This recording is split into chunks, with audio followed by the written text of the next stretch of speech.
With so many options, why choose Arizona State University? For me, the only online option was ASU because of the quality. Their faculty was really involved with their students and care about your personal journey. The dedication to my personal development from my professors, that's been extremely valuable to me. Earn your degree from the nation's most innovative university. Online. That's a degree better. Explore more than 300 undergraduate, graduate, and certificate programs at asuonline.asu.edu.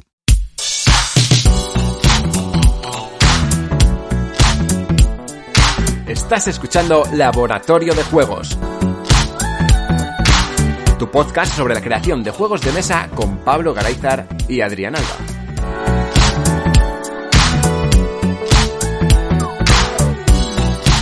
Bienvenidas y bienvenidos a un nuevo programa de Laboratorio de Juegos. Yo soy Adrián Alba y como siempre tenemos al otro lado de la línea a Pablo Garayzar. Hola, Pablo. Hola, ¿qué hay? Hoy traemos una pequeña entrevista. Hace mucho que no traemos una entrevista. Esta temporada, ostras, ha venido cargada de contenido, ¿eh? Sí, pocas entrevistas, pero ya tenía muchas ganas de traer a gente y sobre todo gente que normalmente pues no está en todos los medios, ¿no? Porque a veces traes a una persona y luego la entrevista no sé quién o antes la ha entrevistado no sé cuál. Gente que tiene muchas cosas que decir. Y gente que no está contando todas estas joyas que hoy nos van a decir. ¿Los presentas tú? ¿Los presento yo? Presenta, ya que estás hablando. No, bueno, pues tenemos a los creadores de un juegazo que es Tindaya. Y van a contarnos además del juego, que yo creo que lo han hecho de pe a pa. O sea, ha sido una cosa desde el concepto, que es bastante novedoso, las mecánicas, todo el desarrollo, hasta pues conseguir partners para publicación, ir a una plataforma de crowdfunding nueva. O sea, han hecho el triple salto mortal, tirabuzón carpado, y creo que les ha salido muy bien. Así que nada, bienvenidos al Lab. ¿Qué tal, Pablo? ¿Qué tal, Adrián? Hola, Manolo. Hola, Diego. Espero que todo muy bien, que estéis muy a gusto en el programa de hoy, porque os voy a bombardear a preguntas hasta que no viene mañana.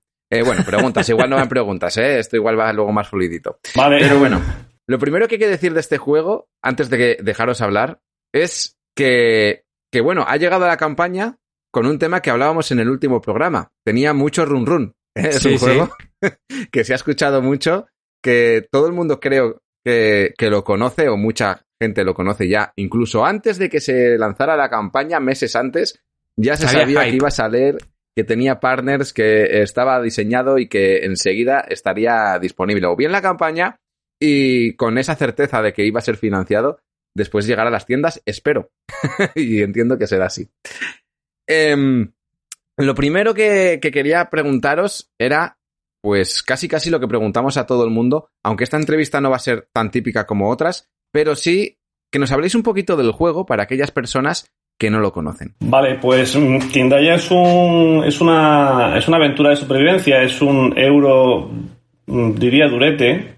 Le ponemos la etiqueta de euro, pero no funciona tampoco un 100% al estilo euro, y que trata sobre el último siglo de existencia del pueblo guanche en las Islas Canarias, ¿no?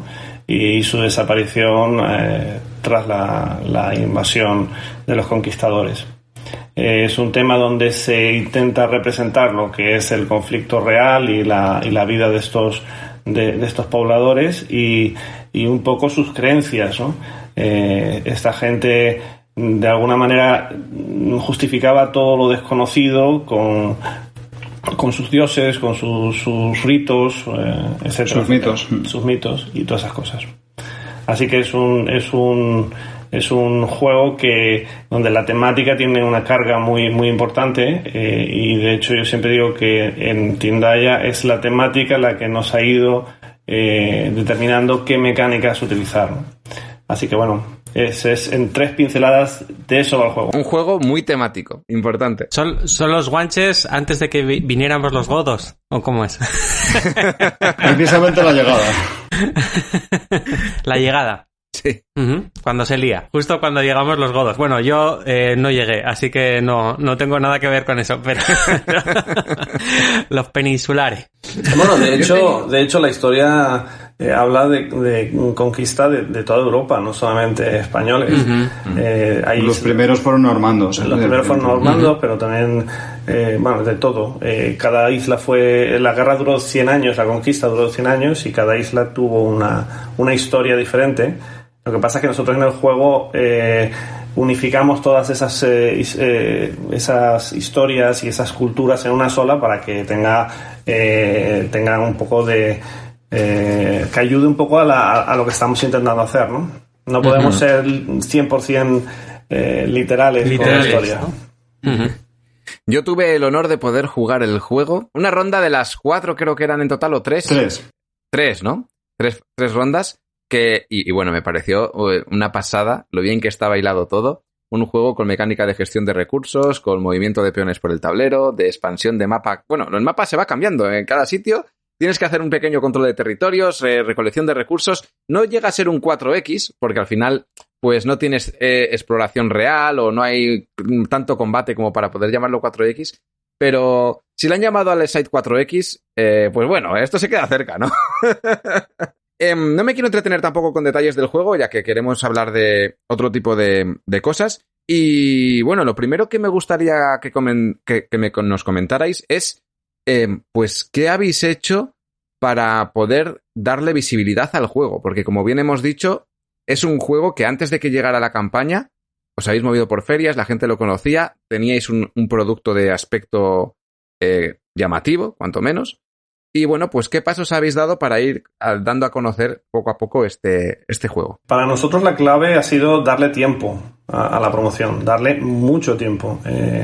Nosotros recibimos de China los prototipos finales, el que vistes tú en la feria, los recibimos hace más de un año. Empezamos con la campaña en Estados Unidos, que es el mercado más complejo. Creo que empezamos en junio del año pasado. Bastante antes de lo que se suele hacer con las campañas, ¿no? Luego tratamos rápidamente España, que hicimos toda la promoción en el mes de agosto del año pasado, aunque la congelamos para separarla, para ponerla en los medios en febrero para coincidir con la campaña, y luego nos centramos en Europa y Asia.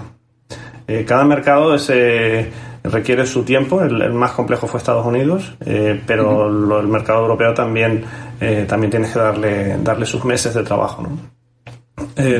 Además estuvimos en ferias, estuvimos en Essen, creo que lo comentamos también en el Meeple Factory, y en un par de ferias también online en junio y con el prototipo presenciales en unas cuantas más antes, lógicamente. Sí, estuvimos en la feria de San Diego de juegos históricos también. Eso fue creo que en mayo del año pasado. Mucho tiempo antes de lanzar la campaña, estábamos intentando visibilizar el juego, construir un poquito la visibilidad, ¿no? También está el circuito de concursos, ¿no? Que también lo estuvimos trabajando en paralelo, que también, pues yo creo que ayudó más localmente, más aquí en España, pero sí que vino bien. Y uno también en Estados Unidos que también ayudó, ¿no? Contrasta mucho esta forma de hacer las cosas con la prisa que suele haber en otros proyectos, ¿no? Casi se está vendiendo ya la campaña de crowdfunding antes de haber terminado el juego en muchos otros proyectos, y como que enseguida ya se va a algunos canales así con bastante audiencia lúdica a vender un poco la moto, casi sin haber testeado del todo el juego. No sé, hay como mucha prisa por sacar nuevos títulos, y contrasta muchísimo con el a fuego lento que habéis preparado, ¿no? Desde Tindaya. ¿Cómo disteis con esta clave? O sea, ¿soléis hacer estas cosas para otros ámbitos o directamente pensasteis que esta era la mejor estrategia? ¿Cómo surgió esto? Porque ahora mismo a mí me parece que el sector está un poco a veces desquiciado con las prisas. O sea, es todo lo contrario. Yo diría que cuando eres un pordiosero, el único lujo que te puedes permitir es el tiempo, realmente. No tienes dinero, pero tienes todo el tiempo del mundo, ¿no? En hacerlo bien y en preferir quemar muy bien una fase y que esté asentada antes de tomar la siguiente. También es el primer juego, Con lo cual, bueno, tienes que aprender, realmente tienes que ir viendo, tanteando un poco qué funciona mejor, ¿no? Además, siendo un juego de estas características, no podíamos contar exclusivamente con el mercado español, es decir, no hubiera funcionado el proyecto financieramente, ¿no? Hacía falta conseguir todo el apoyo internacional posible para que los números salieran, ¿no? Y luego, me imagino que también te debe pasar, Pablo, que cuando estás trabajando en un proyecto muchos años, lo que quieres es darle la oportunidad comercial que se merece, ¿no? Nosotros con Tindaya le dedicamos 2 años de desarrollo, justo hasta el COVID. De hecho, cuando estalló el COVID ya estábamos yendo a algún que otro concurso, etcétera, etcétera. Y aprovechamos el COVID para darle aún más tiempo, ¿no? Seguir desarrollándolo, testeándolo, etcétera, etcétera. Eso nos ha permitido llegar a la campaña con un producto completamente cerrado. Y bueno, la gente pues un poco se sorprende de que no sea como otras campañas que la venden y todavía no está hecha, ¿no? Nosotros ya teníamos el juego cerrado, ¿no? Cerrado a unos niveles súper profesionales. O sea, habláis de pordioseros y de tiempo y tal, pero el aspecto final del juego es espectacular.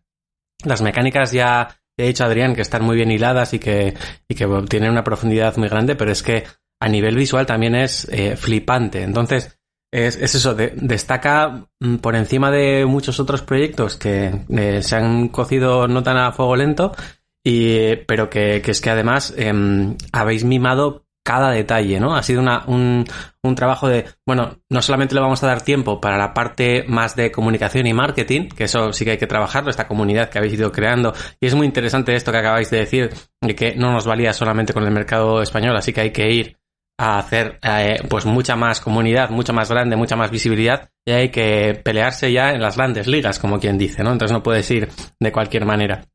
Pero es que lo alucinante de Tindaya es que está pulido cada nivel de detalle. O sea, la narrativa, como habéis dicho, introducís a través de la temática del juego, que además está enlazada con la mecánica, el aspecto visual, el nivel de los componentes también.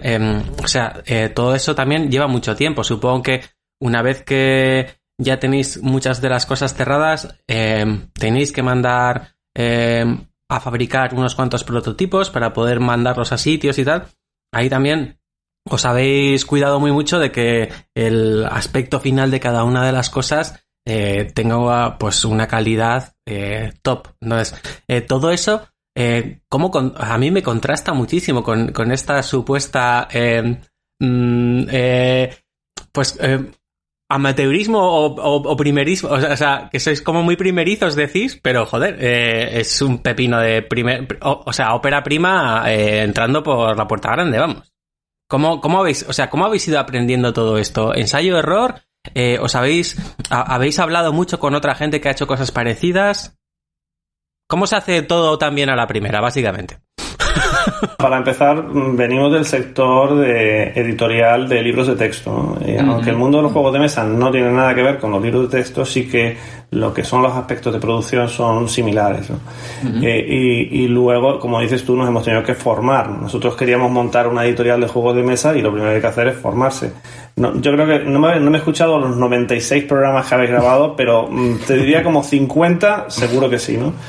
Y luego también nos aceptaron en el Tabletop Mentorship Program, que es un programa americano también de formación, que te da muchas herramientas para todo lo que es la parte de promoción de los juegos en mercados que no conoces tanto como el español. Y bueno, luego que comentabas el tema de la producción, para nosotros era vital. Lo que ha dicho Diego es verdad, no tenemos experiencia en producir juegos, lo mejor es que el prototipo hable por sí solo, ¿no? Entonces invertimos mucho tiempo en asegurarnos que el prototipo cumplía con los estándares de calidad que se exigen hoy en día a nivel internacional, y los meeples y todo. Queríamos que lo que pudiéramos distribuir a reseñadores que fuera de esa calidad, ¿no? Y creo que acertamos en ese aspecto, ¿no? Luego también una de las cosas que decías de la prueba y error, nosotros hemos hecho prueba y error de todo, no solamente lo que es la producción, sino inclusive las mismas ilustraciones, iconografía. Nosotros hemos estado tratando iconos hasta el último día porque necesitábamos en un juego tan denso que cada elemento se entienda por sí solo, y la única forma de validar que se entiende es probarlo en ferias y volver a probarlo. Afortunadamente Javier Ingolen es súper flexible y siempre nos apoyó en todo. Hasta creo que una semana antes de empezar la campaña habíamos estado testeando juego con un grupo de jugadores de Alemania y nos dijeron, mira, ese icono no funciona aquí, ese no va a funcionar y además deberíais quitarlo. Y una semana antes tocamos esas cosas, ¿no? De hecho, el arte en realidad con Javier empezó a trabajar en él hace más de 2 años. Sí, empezó durante el COVID, justo. Sí. En mayo del 2020, sí. Que también es anormalmente temprano, ¿no? Cuando decidimos... O sea, escuchándote lo que estabas diciendo, es verdad, o sea, yo creo que algo en lo que sí coincidíamos a la hora de enfocar el proyecto es en la ambición. O sea, eso francamente era así. O sea, queríamos que fuera un proyecto grande, que fuera un proyecto internacional porque no había otra. Y luego al no tener reputación, porque partes de cero, que bueno, tampoco la tienes mala, ¿no? Igual no es tan terrible, pero sí que realmente... No partes de menos 14. O sea, es decir, era muy importante que fuera bien. O sea, que realmente, bueno, aparte que te guste el juego más o menos, como, no sé, el proyecto editorial que estamos creando, pues que la calidad fuera muy, muy buena. O sea, y no puedes tontear porque es que estás creando tu reputación, ¿no? Entonces, en ese sentido, sí que, entre comillas, pues tiramos un poco la casa por la ventana. Fuimos muy rigurosos con los prototipos que iba mandando de China, pues cuestionando cada aspecto, peleándolo. La comunicación, que se ha tragado Manolo prácticamente entera, es un problema con la fábrica en China. Pero bueno, se ha ido trabajando en mejorarlo, siendo muy, muy, muy pesados. Y la verdad que estamos muy contentos con el resultado final. Y con Javier también, pobre hombre, con Javier Ingolen, que también... Así, el pobre hombre nos ha sufrido bastante, pero... Muchísima videoconferencia, porque claro, en un periodo no COVID, pues puedes desplazarte a Córdoba y haces un par de días de sesiones de trabajo y más o menos pues logras transmitir lo que estás buscando, ¿no? Pero con el COVID todo era vía tabletopía. Nosotros insistimos mucho en que jugara él al juego con nosotros para que entendiera lo que estábamos intentando transmitir, ¿no? Y parece que no está normal realmente. Sí, él nos decía, es la primera vez que juego un juego antes de dibujarlo. Digo, mira, para mí esto es vital, ¿no? Y la verdad que sí que ayudó mucho, pero bueno, también el tema COVID hizo que la ilustración del juego tardara cerca de 4 meses, ¿eh? Wow. Así que sí, le hemos dado todo el tiempo del mundo y luego empezamos con el tema de las localizaciones, que para nosotros era muy importante, porque nuestro planteamiento es, oye, si la campaña va muy bien, bueno, pues venderemos, yo qué sé, pues 1000 unidades.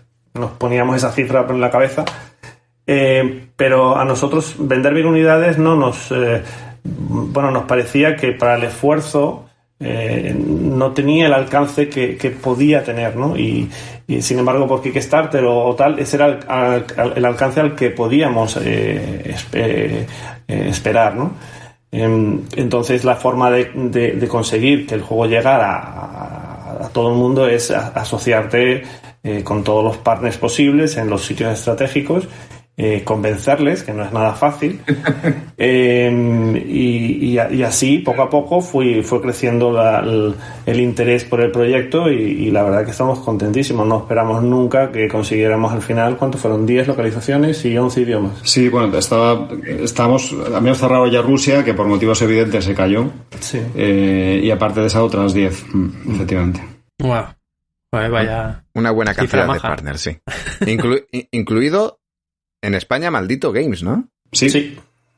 Eso es bueno, ¿eh? O sea, eso me refiero. O sea, quiero montar mi juego para una editorial que quiero montar aquí, pero mi juego lo va a sacar otra editorial que encima ya tiene su repercusión, su renombre. Cada uno debe hacer lo que es bueno haciendo, ¿no? Nosotros no somos buenos en la distribución ni en la logística porque no tenemos infraestructura, ni siquiera tenemos un sello que se venda. Y de hecho, un poco nuestro principio a la hora de buscar partners mundiales era buscar partners de los juegos que a nosotros nos gustaba jugar, porque si yo estoy buscando un Barras, pues porque ese es el tipo de juego que me gusta, pues quién lleva Barras, quién ha sido la editorial que ha creado ese juego, y directamente tocar la puerta y hablar con ellos, ¿no?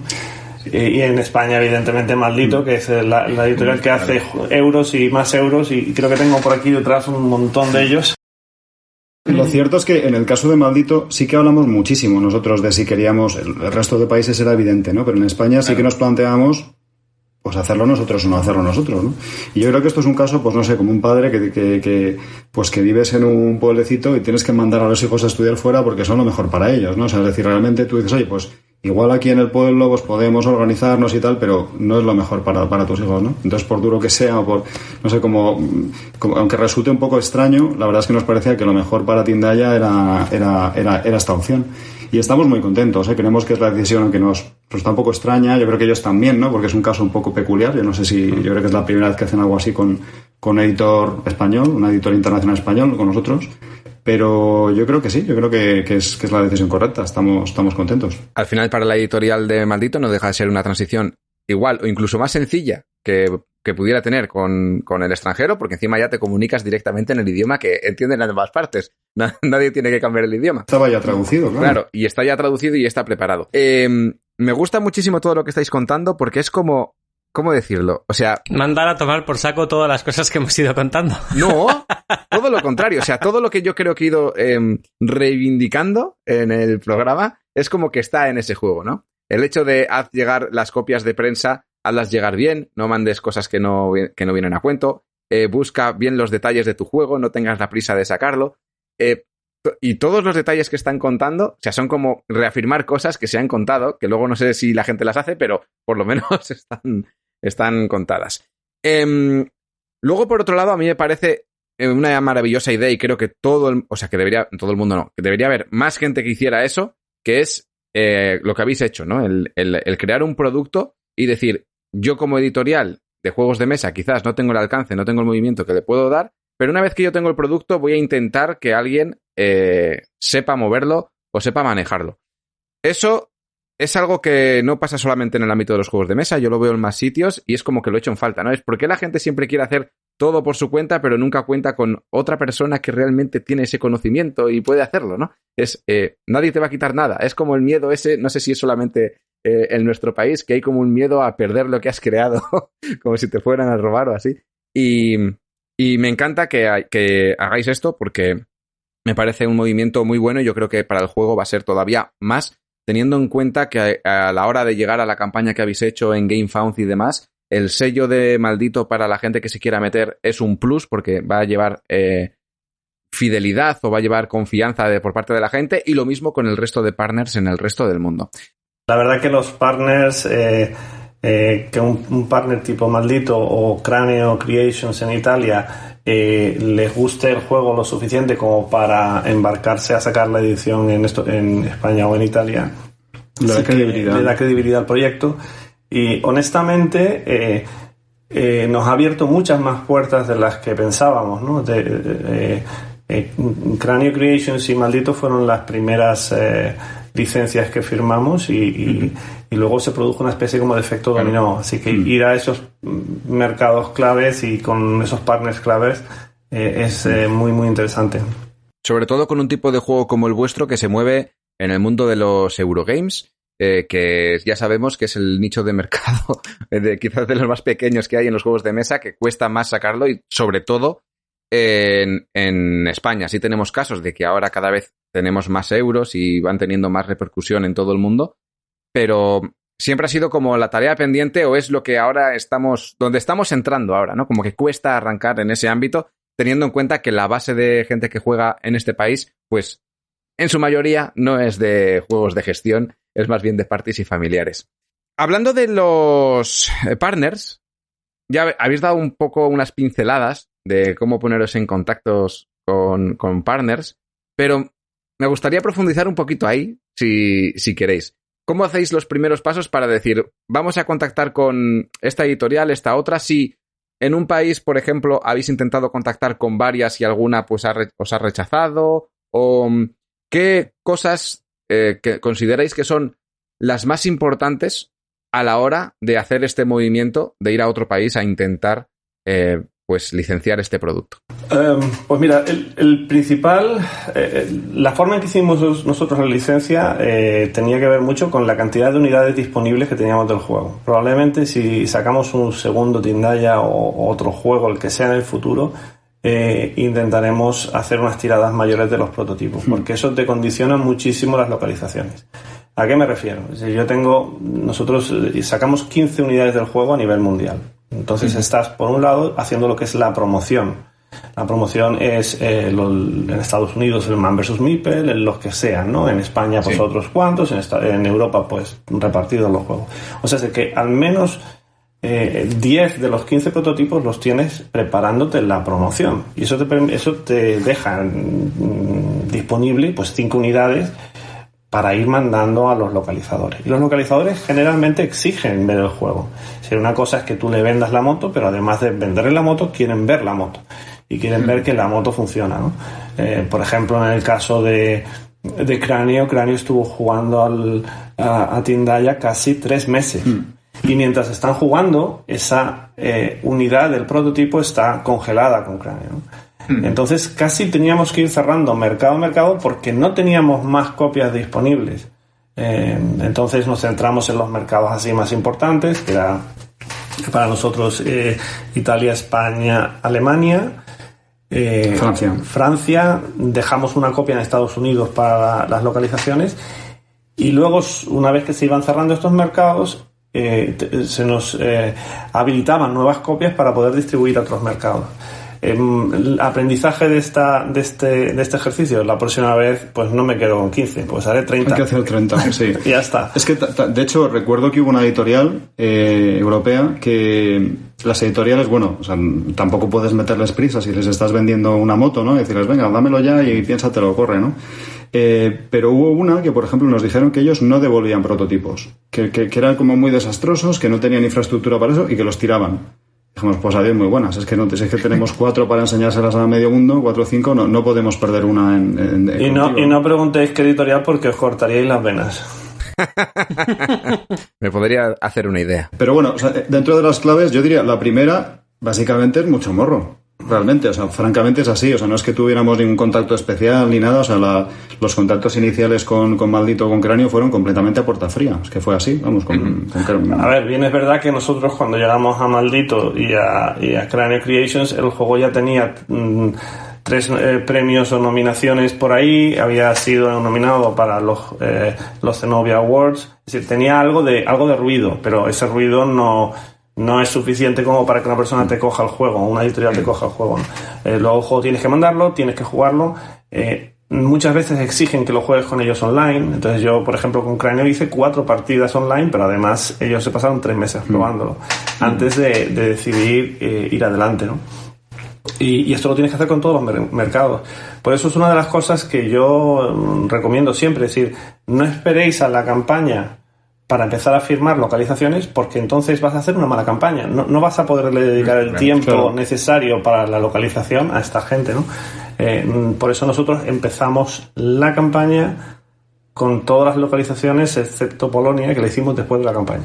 Sí, pero bueno, había otras 10 por delante, entonces, o otras 9, ¿no? Y un poco el efecto bola de nieve también que habéis comentado, ¿no? Cuando ya Cráneo y Malditos dan su marchamo de calidad, el resto es mucho más fácil que se sume al barco porque ya ha habido un filtrado previo de 2 sellos que no van a dilapidar su prestigio en un juego que no funcione bien, ¿no? Claramente es un círculo virtuoso y se nota, ¿no? O sea, no tiene nada que ver los primeros, ¿no? Que era algo, no sé, empezar de cero a explicarles lo que es, que te respondan al teléfono y demás. Y de las finales hubo uno asiático que realmente es que se cerró en un fin de semana. Fue un caso un poco extremo, pero es en plan de, se lo habíamos mandado a uno, nos llamaba otro por teléfono, no, pero tal. Pero no sabes casi ni de qué juego estás hablando, ¿no? Lo quiero. Porque ya he oído que lo tienen no sé cuántos más y, o sea, realmente, bueno, a lo mejor se atragantó alguna que otra en algún momento, pero se nota muchísimo. O sea, cuando tienes ya 2, 3 así cerradas, nada que ver, vamos. De todas maneras, para que no se parezca que esto es muy fácil, etcétera, nosotros, por ejemplo, en Francia tocamos a 5 editoriales. En Alemania tocamos a 6 editoriales. No siempre es mi primera opción es la que sale, ¿no? Tienes que trabajar y no desmotivarte y seguir con la siguiente hasta que cierres el acuerdo, ¿no? que tienes ahí pensado. Así que que es trabajo y por lo tanto tiempo, le tienes que dedicar tiempo. Lo más importante y lo que más cuesta sacar. En las editoriales realmente ellos, las grandes tienen departamentos para esto, de licenciamiento internacional, ¿no? Que esa es la puerta de entrada porque ahí hay gente especializada en eso, ¿no? Entonces suele ser, en el sector editorial, que es el que nosotros conocíamos, es el equivalente como un editor de desarrollo, ¿no? Ellos tienen pues un objetivo, tienen que sacar proyectos adelante y ellos están contigo en el barco, porque ellos, como se ganan el sueldo, es logrando que se aprueben proyectos que ellos traen a la editorial. O sea, esos son los buenos, entre comillas, ¿no? Los que realmente, no sé cómo funcionan sus bonos, sus rollos, pero quieren que el proyecto salga, ¿no? Entonces, pues bueno, a través de ellos, editoriales más pequeñitas, igual la estructura no es tan estructurada, ¿no? Pero vamos, de la mano con ellos, pues si a ellos les gusta, pues porque en realidad eso ha sido la clave en muchos casos, ¿no? O sea, en lo más difícil realmente es que les gustaba el juego. O sea, aparte de que sea el juego más vendible, más vistoso más tarde, es que se lo pasaban bien. O sea, yo creo que eso fue en los mercados clave, es que, es que les gustó. Dentro de que es un juego poco especial, ¿eh? No es un juego bastante peculiar para bien y para mal, ¿no? Pero oye, hubo buenos encajes y fueron adelante. Y luego tienes sorpresas que esto es un juego casi, yo te diría, muy de corte para Europa, ¿no? Y que pues que en China de repente pues cerráramos este acuerdo. Se habían pasado 3 semanas jugando ellos todo el santo día en el TTS, lo tenían dominado. Y dicen, lo queremos ya. Pero si es que esto no cuadra con vuestra cultura, o en Corea, que son países que no tenemos tanto feeling, y sin embargo, pues por lo que sea, les tocó la tecla que fuera y les caímos en gracia. Sí, no, como bien decís, si ya tenéis firmas anteriores a nivel europeo de renombre, pues eso ayuda. Hombre, el Cráneo tiene la licencia, pues si yo tengo la opción, ¿por qué no? Sí, pero eso explica un poco el caso este que decís de casi en un fin de semana lo firmasteis. Pero claro, tener a una editorial china quemando tu juego en TTS sí, tiene que hacer también bastante ilusión. O sea, por decir, como, joder, o sea, ahí hay una implicación. Hablábamos de horas antes, pues aquí hay horas metidas en tu juego, ¿no? Sí. Vamos, eso está clarísimo. Y además, luego, cuando terminamos de firmar casi todos los acuerdos, que fue a finales de enero, empezaron las traducciones y se nota que se tomaba el tema de las traducciones pero vamos, muy muy en serio, ¿no? Aquello no era una traducción. Yo me lo pensaba que iba a ser un poco más de andar por casa y no. Ellos querían entender cada regla tal, y curioso, algún partner localizó errores que no nos habíamos dado cuenta ni nosotros. Sí. Y nos lo reportaban nosotros y tal. Algunos sugerían cosas también, algunas buenas sugerencias. Sí. Eso he de decir que es algo a lo que en España todavía no se ha llegado. Quizás hay editoriales o proyectos que sí hacen revisión de manuales y demás, pero no están al nivel de los proyectos europeos, como pueden ser pues los juegos que tiene Cráneo, por ejemplo, que pueden estar mejor o peor estructurados, pero suelen estar muy bien explicados por lo general, suelen estar bien redactados y no sueles tener problemas, ¿no? Y se nota muchísimo, porque eso forma parte de la calidad. Como bien hablábamos en el programa anterior. Me gustaría pasar, ya hemos hablado de un montón de temas hasta llegar hasta aquí, pero llega el momento de la campaña. Después de toda esta pedazo de promoción que hacéis durante un año, más de un año, llega el momento de lanzar la campaña, que durante meses se escucha la fecha de lanzamiento de la campaña. No una semana antes, no un mes antes. En enero yo ya sabía casi la fecha de la campaña.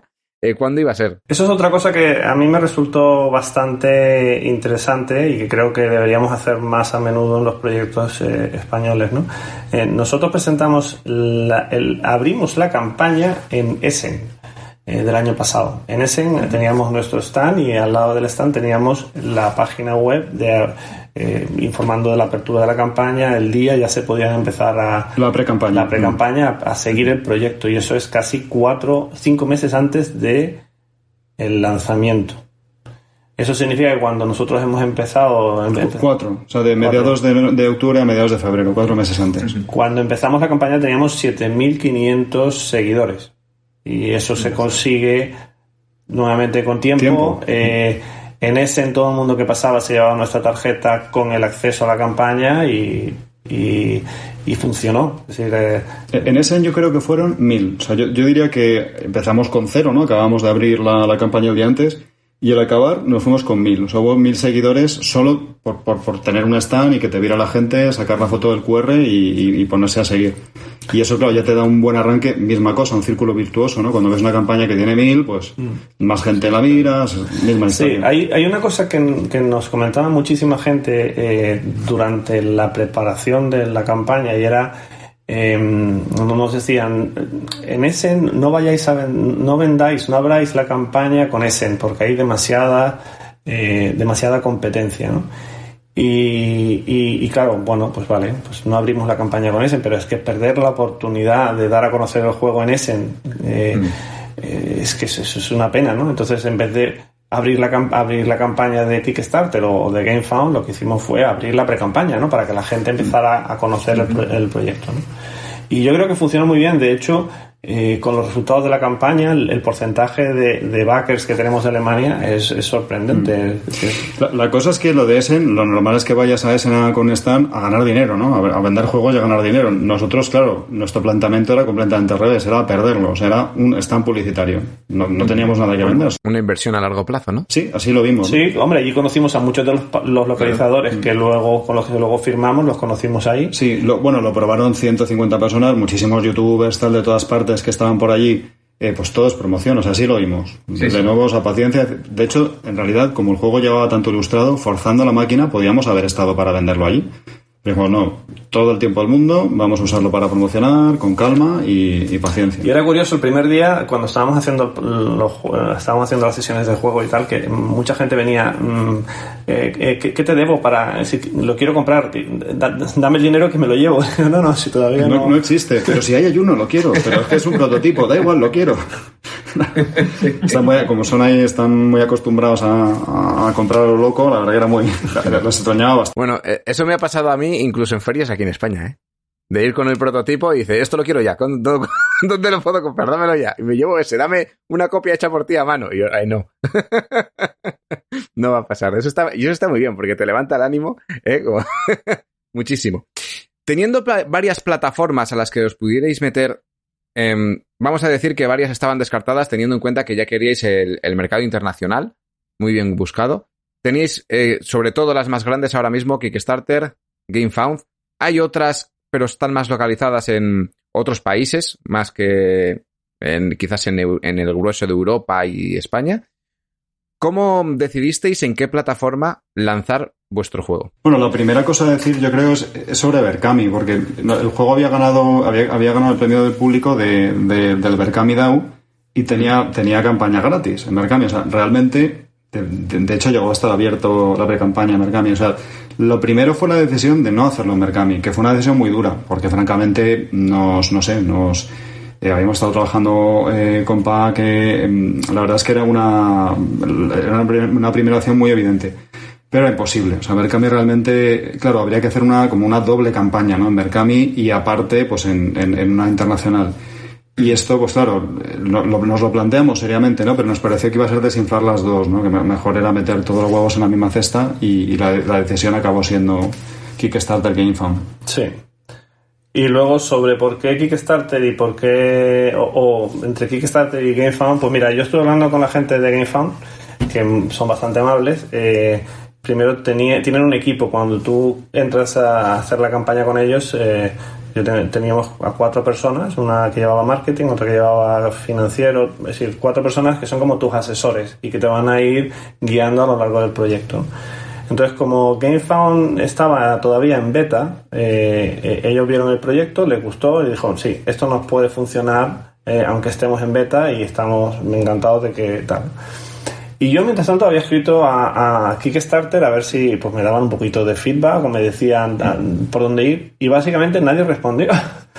Me invitaron a un seminario online que era como una especie como de fiesta donde, yo qué sé, 300 diseñadores estábamos ahí en entorno virtual hablando de nuestros proyectos, pero ayuda de, oye, ¿cómo enfocamos esto? Ninguna, ¿no? Yo creo que como Kickstarter es tan monstruo, pues se ha perdido esa relación humana con el creador de proyectos, ¿no? Y entonces, pues básicamente nos parecía que, bueno, un proyecto de crowdfunding nuevo que está Awaken Dreams detrás, que tienen proyectos enormes, sí, o sea, que tienen experiencia y que están dispuestos a apoyarnos en la medida de lo posible, pues ¿por qué no probarlo, no? Una cosa que también pensamos, y nunca sabremos si hicimos mal, y a lo mejor Kickstarter hubiera ido mejor, pero pensamos que en GameFound era más fácil ser cabeza de ratón que cola de león, ¿no? Porque en Kickstarter el alcance es infinito, la newsletter de Kickstarter es, yo que sé, los trillones de personas que tendrá. Lo que sucede es que, claro, o tienes un éxito increíble en 16 segundos o desapareces, ¿no? Tú entras en cualquier momento, en un momento dado, hay 200 juegos ahí, solo ves 2, los demás no sabes que existen, nadie se entera. Y en GameFound no, al menos en beta, aunque sospecho que en poco tiempo va a ser muy parecido, porque parece claramente que hay una cierta migración, pero en beta no, o sea, en beta realmente hay, en cada semana salía pues 1 o 2 proyectos y ya está, eran los que estaban. Sí, el proyecto, lo que conseguimos es que estuviera las 3 semanas de campaña en la parte de arriba, independientemente de que además el proyecto fuera bien y tuviéramos flujo de gente y tal. Entonces, claro, tienes una exposición permanente y eso a este tipo de proyectos yo creo que le venía bien. Otra cosa a la hora de programarlo es que en GameFound, bueno, lo primero es que tú no eliges la fecha, que es algo también importante saberlo. Nosotros, de hecho, no pudimos, aunque teníamos una fecha muy clara en todo momento, no podíamos anunciarla porque te la tienen que confirmar poco antes, como un mes antes, ¿no? Entonces, no puedes hacerlo y no tienes control sobre qué otros proyectos van a venir, evidentemente, ¿no? Pero, joder, puedes hablarlo un poco con ellos, ¿no? Estás diciendo, bueno, por lo menos vosotros, de los vuestros, los gordos, no vais a sacar nada. No vamos a sacar nada. Y os suena así y tal, ¿no? Entonces, de esa manera, más o menos, te abres un poco un hueco. Claro, en Kickstarter no tienes ningún control. O sea, tú sacas tus 4 meses antes tal proyecto, tal fecha, te sale un mes antes no sé qué bomba y te la comes, o te vas de la carretera o te llevan por delante, ¿no? Luego sí que es cierto que también esto hay que decirlo, ¿no? Sí que nos pasó que 8 días antes de arrancar la campaña aparecía un juego, Block by Block, €1, una tercera edición de un juego que se metió en nuestro mismo día 1 hora antes que nosotros la apertura, ¿no? Y dices, ostras, joder, dices, pero tíos, en GameFound, ¿no? O sea, no sé, coordinarnos un poco, ¿no? O sea, un día antes, no permitáis que alguien después de 4 meses esperando ahí su turno le permitas que arranque 1 hora antes, ¿no? En una semana. Pero no fue mal, de hecho íbamos a la par y según los de GameFound el que Block by Block trajera tráfico a GameFound y que nosotros trajéramos también tráfico nos ayudaba mutuamente. Y es verdad, o sea, curiosamente nosotros al principio cuando nos decían esto decíamos, bueno, una cagada es la típica milonga que me cuentas para que me calle, ¿no? Da igual lo que sea que te voy a decir, no, si en el fondo es lo mejor para ti, ¿no? Pero realmente sí notamos, la campaña fueron 3 semanas y hubo más lanzamientos, que es cierto que sobre todo los lanzamientos gordos sí atraen gente. Lo ideal es un lanzamiento gordo que no compita contigo, obviamente. Si ya te has comprado tu euro duro del día, pues no vas a comprar 2. Pero sí que entró alguna cosa más potente hacia el final, sí. Y sí fue bueno. O sea, sí que estábamos diciendo, este va a ser el martes negro tal, y no, la verdad es que sí. Bueno, que realmente la única cosa mala de la campaña fue la guerra de Ucrania que estalló justo en medio, y sí que notamos, y creo que todos los proyectos que estaban, notamos como una especie de frialdad total, parón absoluto durante 4 o 5 días. Nosotros en la campaña, creo que fue 2 días después de que arrancar la guerra, en el foro escribió un chico de Ucrania y decía, pues soy un ucraniano, estoy escondido en las alcantarillas, por favor ayudadnos, no sé qué tal, y tú, joder, qué horror, ¿no? Y vamos, con tu corazón completamente con ellos, ¿no? Pero claro, el mood, digamos, de la campaña te va al subsuelo, ¿no? Porque ¿quién dice nada? O sea, la verdad es que, de hecho, de las 3 semanas, una semana básicamente nos desapareció, y además es que es horrible lo que está pasando, ¿no? ¿Qué vas a decir? Pues es que es así y es verdad, ni tú mismo te sientes tampoco así muy, muy animado, ¿no? Con el estallido de la guerra. Y luego, sobre una de las cosas que después de tomar la decisión sobre el GameFound, una de las cosas que sí que vimos es que la información en GameFound está realmente es muy cómoda. Es muy cómoda para el backer, para la persona que está buscando si apoyar la campaña o no. Es decir, la forma en que tienes el panel a la izquierda con los diferentes temas, puedes saltar directamente al shipping o puedes saltar directamente a los add-ons o cualquier cosa, ¿no? Y eso es la verdad que mola mucho. O los FAQ, tiene una sección de FAQ también que puedes rellenar en cualquier momento. O las cosas que pudes taguear y puedes... Sí, en el foro puedes etiquetar palabras y buscar por etiquetas. Entonces eso hace que la experiencia de compra, la experiencia de pues sea muchísimo mejor que por lo que la gente nos dice, que esto probablemente Pablo tenga más información, pero que la experiencia de backer es mejor en esa plataforma por la forma en que está organizado. Con una excepción, el idioma, eso sí. O sea, realmente está solo en inglés y eso es una limitación tremenda que no tiene Kickstarter. No me refiero al texto de la campaña, me refiero a los menús y demás, ¿no? Que parece una chorrada, pero claro, el proceso de compra es bastante laborioso, con muchas pantallas y demás, y que esté todo en inglés, eso es un problema que claramente deberían solucionar, ¿no? O sea, vamos, tú has hablado con ellos, lo has comentado varias veces, ¿no? Que están perdiendo muchísima venta porque para algunas personas es una barrera infranqueable. Y no solamente de España, de gente de todo el mundo, italianos, checos. Dice, mira, es que no sé lo que tengo que hacer, no sé dónde tengo que apretar. No, porque si solo está en inglés, adiós. Eso es un problema bastante grande. Sí. Yo diría, posiblemente el punto más negro de GameFound para mí es ese. Y luego hay otra cosa que a nosotros nos sorprendió muchísimo y es que el porcentaje de cancelación, no cancelaciones, sino de carritos abandonados es muy muy alto en GameFound, muchísimo más alto que en Kickstarter, y eso es porque ellos utilizan 3D Secure en todas sus transacciones. Eso hace que si en ese momento comprueban que por lo que sea no conecta, ya, fuera, ¿no? Sí, de pasarela de pagos utiliza Adyen solamente. Acaban de empezar a trabajar con Apple Pay, que nosotros lo preguntamos y hubo gente que nos dijo, es que solo puedo pagar con Apple Pay. Pues lo siento mucho. Entonces eso es otra cosa que seguro que en un par de años espabilan y admiten más formas de pago. Pero es verdad que con Adyen, ellos son europeos, para lo bueno y lo malo, y nuestra sospecha es lo que está comentando Lolo, ¿no? Que realmente ellos tienen activado el 3D Secure, que es algo que en Europa se exige ahora, desde la última reforma que ha habido, pero no el resto del mundo. Entonces hay muchas tarjetas que no son 3D Secure, de esto que te validas con el SMS y demás, ¿no?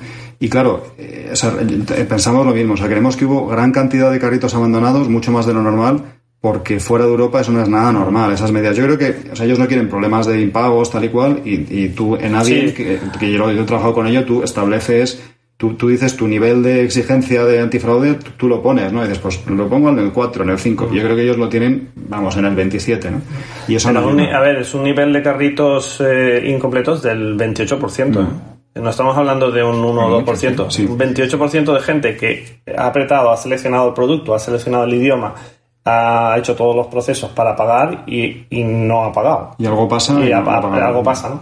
Luego sí que hemos hablado con muchísima gente con backers que dicen, no, es que he probado 4 tarjetas y no me funciona ninguna, ya me he hartado. Sí. Entonces cuando tienes una plataforma que de alguna manera hay un cierto componente de impulso, si no es ágil, pues es malo.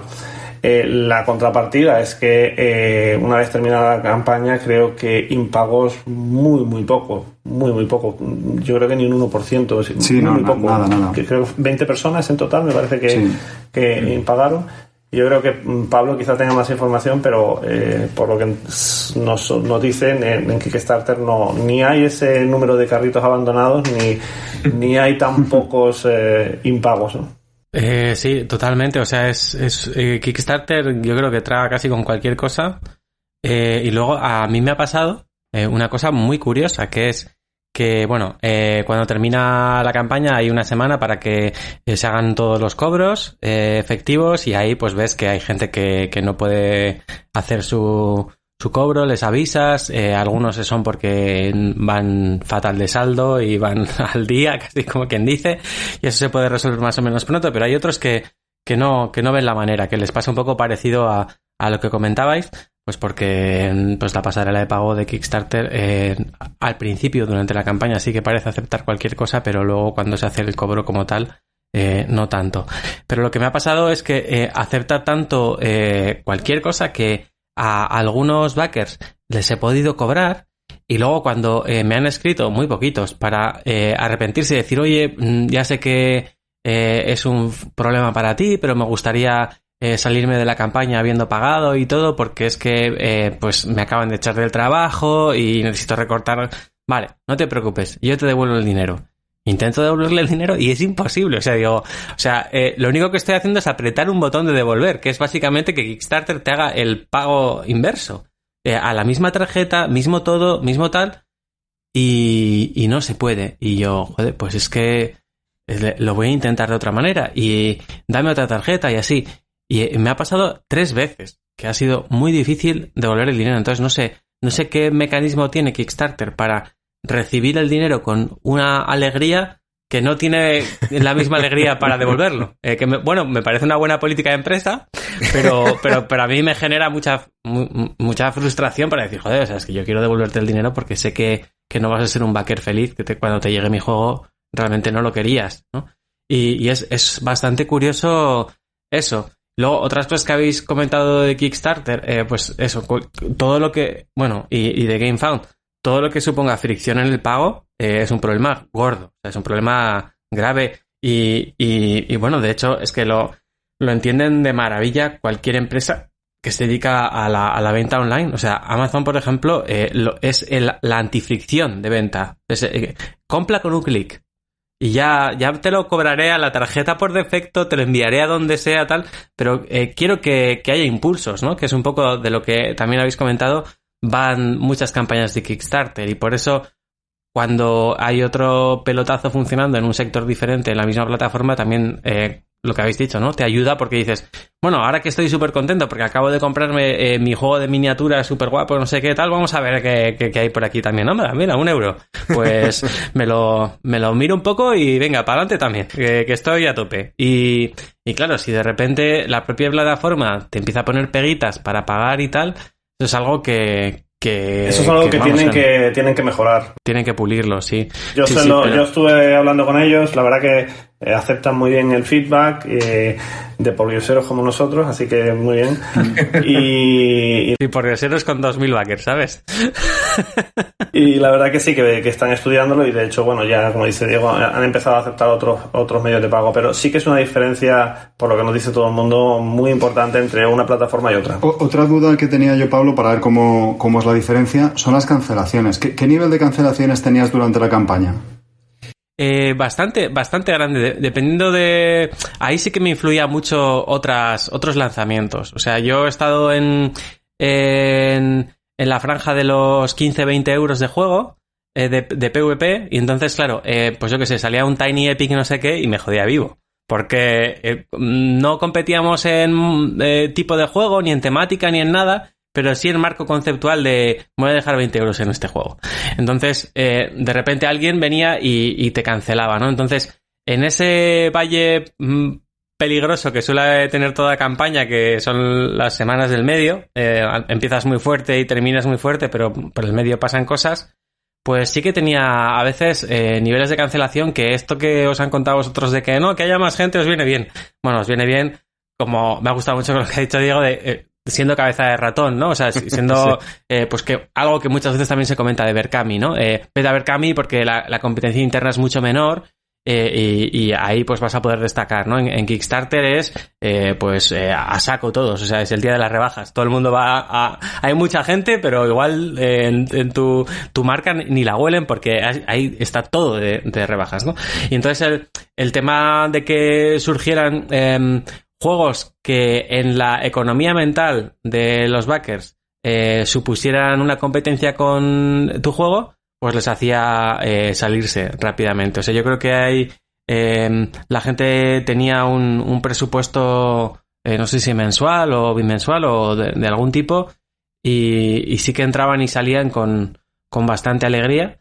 Y el nivel de cancelaciones al principio sorprende un poco. Si no has estado llevando campañas diciendo como, joder, la gente ha perdido la confianza en mi juego, no sé qué tal. Y no tiene nada que ver con tu juego, tiene que ver con que hay un juego que es mejor todavía para ellos. Y ya está, o sea, no es que de repente hayan visto una reseña y no les haya gustado ni nada por el estilo, es simplemente yo tengo para este mes me voy a gastar 60 euros en €1 y 20 euros en un juego que, bueno, me parezca curioso, para picotear un poco por ahí. y de repente pues el de picoteo es el tuyo y sale otro y dices, pues no, va a ser este otro, fuera.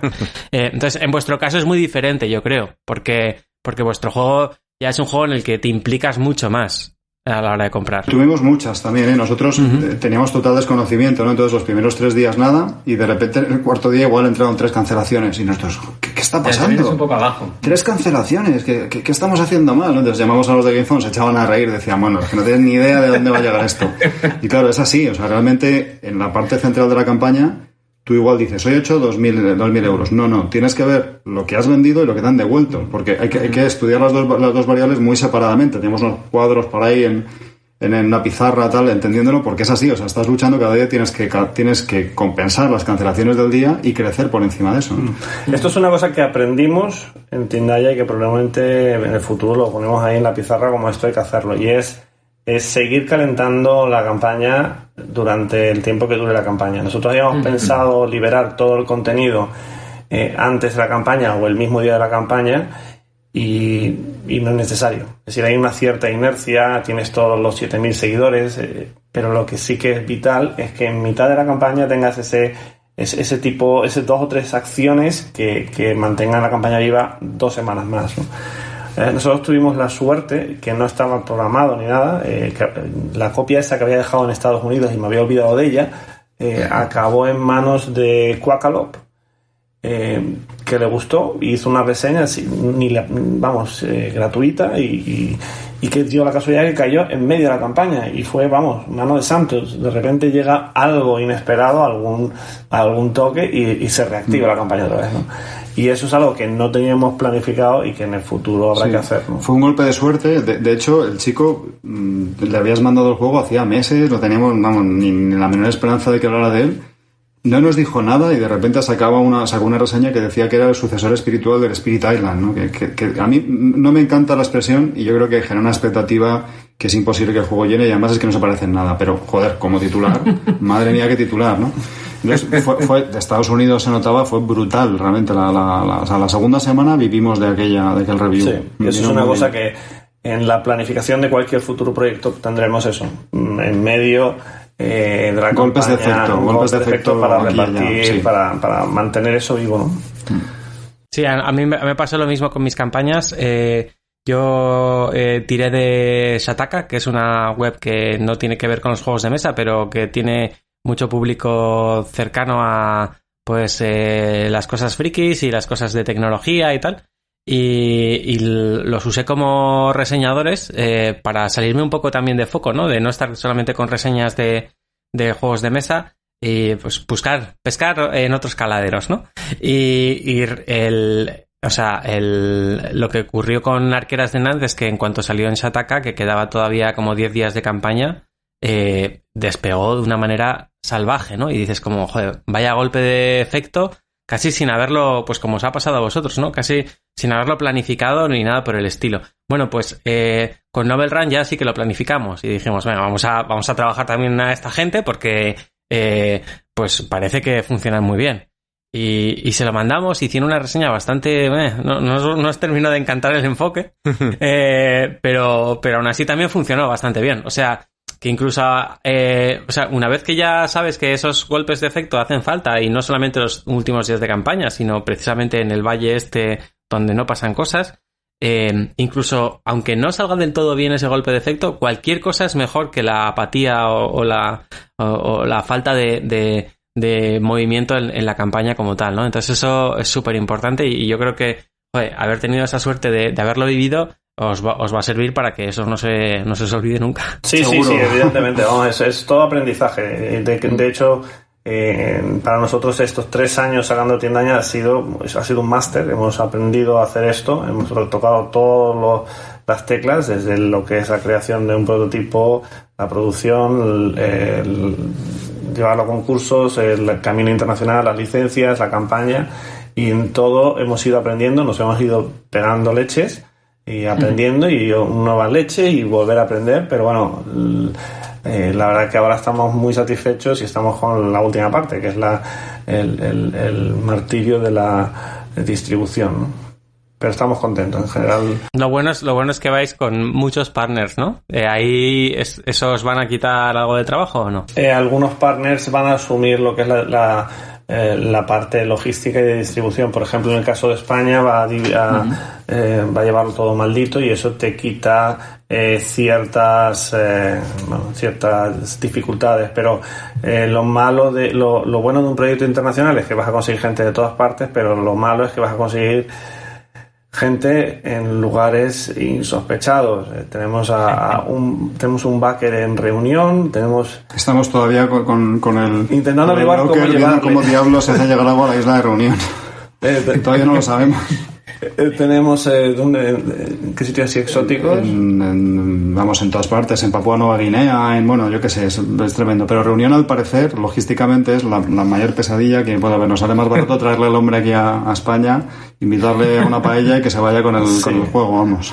Básicamente tenemos en 52 países y probablemente 40 países sean relativamente sencillos de mover. Pero hay 10 países que van a ser infernal. Sí, hay una vez más, por mi experiencia, es Pareto total. O sea, es como el 10% de los envíos os va a generar el 90% del trabajo porque son envíos que dices, en buena hora abrí para todo el mundo, ¿no? ¿Por qué no fui menos ambicioso y dije, venga, Europa... América y Oceanía y ya está, y Asia que lo haga el partner que quiera, y África que no vaya nadie, y el resto de sitios así un poco raros pues tampoco, ¿no? Entonces, pero ahí el tema es decir, quiero proyectar esa imagen internacional de que cualquiera puede tener mi juego, y eso hay que pagarlo, y lo vais a pagar en tiempo o en dinero, o sea, pero creo que es un mensaje potente, o sea, cuando vas a una campaña y de repente no, solamente se envía a estas partes del mundo y tal,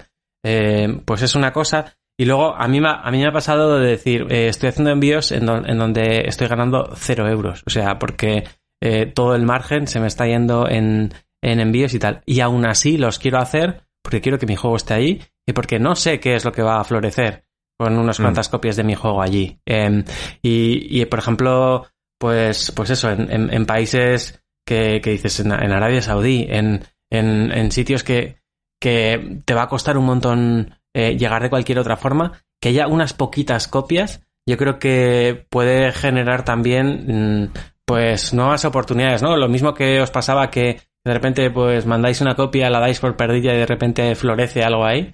Lo mismo me pasa con esos backers, así que con esto os quiero decir que nos duela tanto esos casos que a veces dices, en buena hora dejé a este personaje meterse en la campaña, tendría que haberle dicho que hay problemas con su tarjeta y que se marche de aquí, ¿no? No nos arrepentimos, la verdad, porque al final esta gente son súper agradecidos, porque no tienen acceso a la mitad de las campañas, entonces cuando hay una campaña que sí que está dispuesta a llevarlo ahí, pues están encantados, ¿no? Por ejemplo, otro de los casos es Latinoamérica. En muchísimas campañas de Kickstarter no sirven allí porque es carísimo y tal.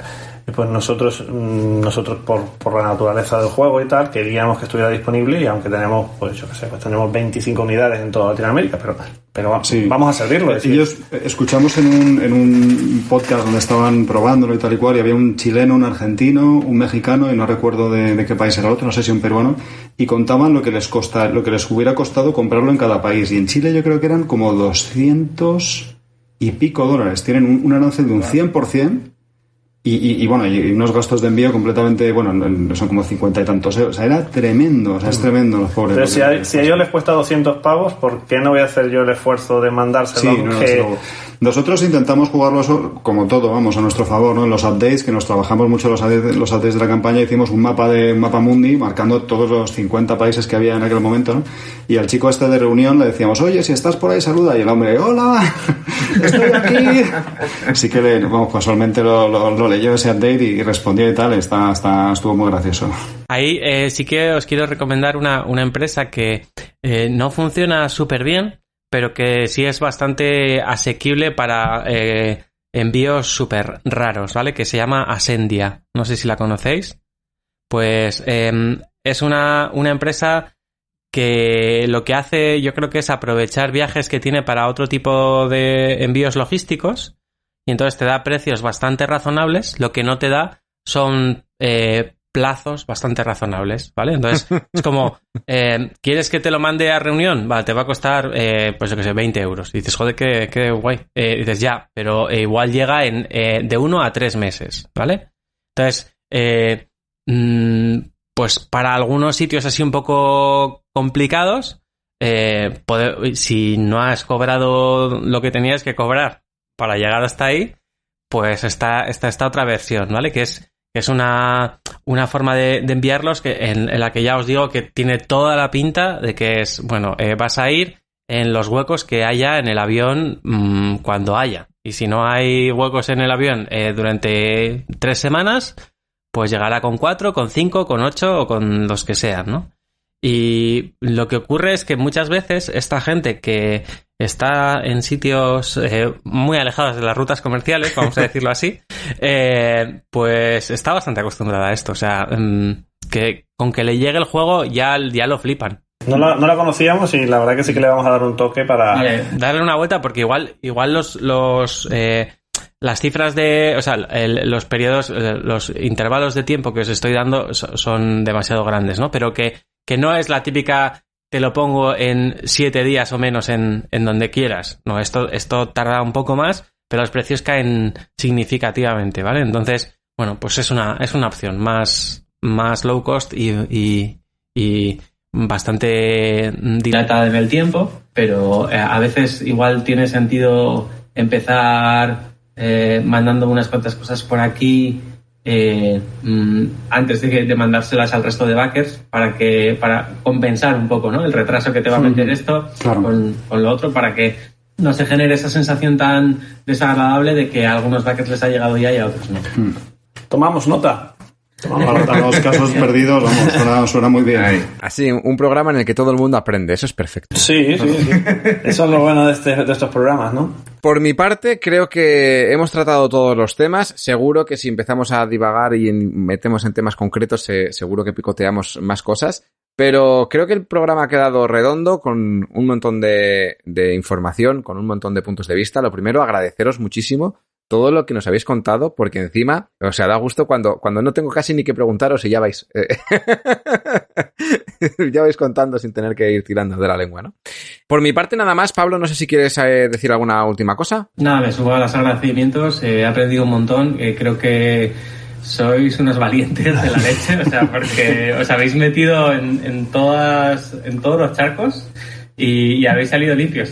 Me parece alucinante, pero también me parece que la clave está en algo que habéis dicho, que es que podéis ser novatos en el mundo de la creación o producción de juegos de mesa, pero conocéis otro sector que se le parece un poco, y yo creo que habéis aprovechado todas esas competencias que habéis ido desarrollando a lo largo de los años en ese otro sector que también es de producción, de publicación, para hacer las cosas como hay que hacerlas, ¿no? Muchas veces, pues otra gente nos hemos metido más a la brava sin tener ni idea de producir nada y hemos pagado la novatada a tope, pero no sé, cuando tenéis un proyecto tan especial, porque vuestro juego es muy especial, hace falta toda esa paciencia y todo ese mimo. Sabíais que teníais un diamante ahí en bruto y que había que darle el mimo necesario, y está genial que lo hayáis tenido, porque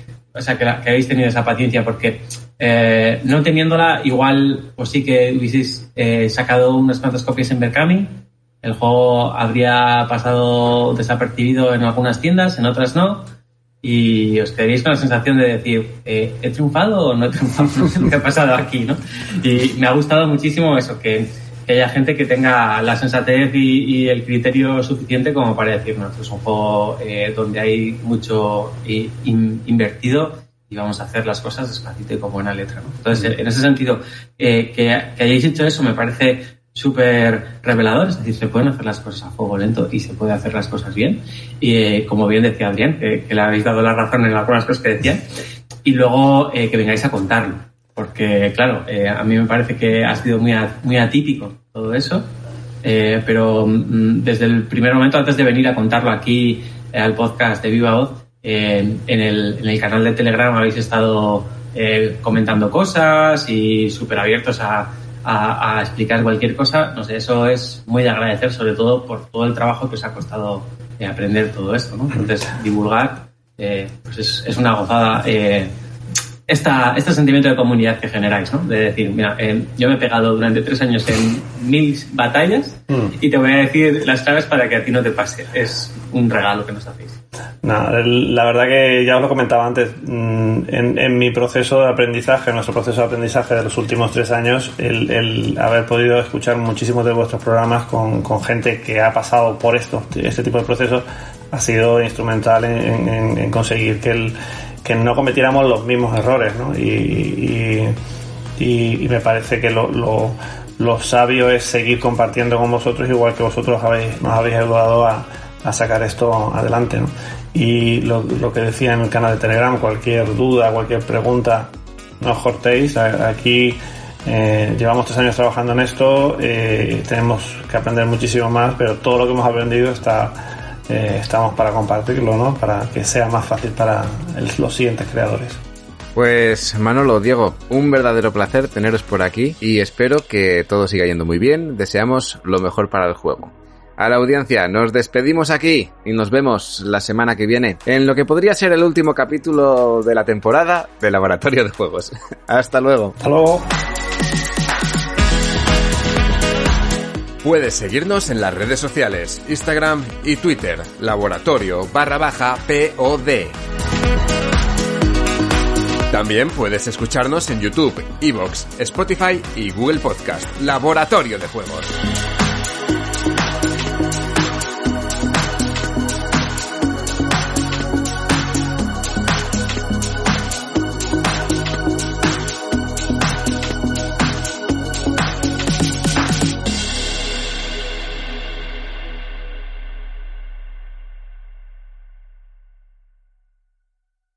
Plan on flying? It's time to upgrade to a Real ID. Because in order to board domestic flights, your driver's license or state-issued ID must be a Real ID, or you'll need another acceptable form of identification. So don't wait. Find out how to get your Real ID at tsa.gov/RealID.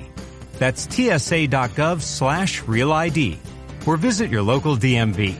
And then you'll be cleared for takeoff.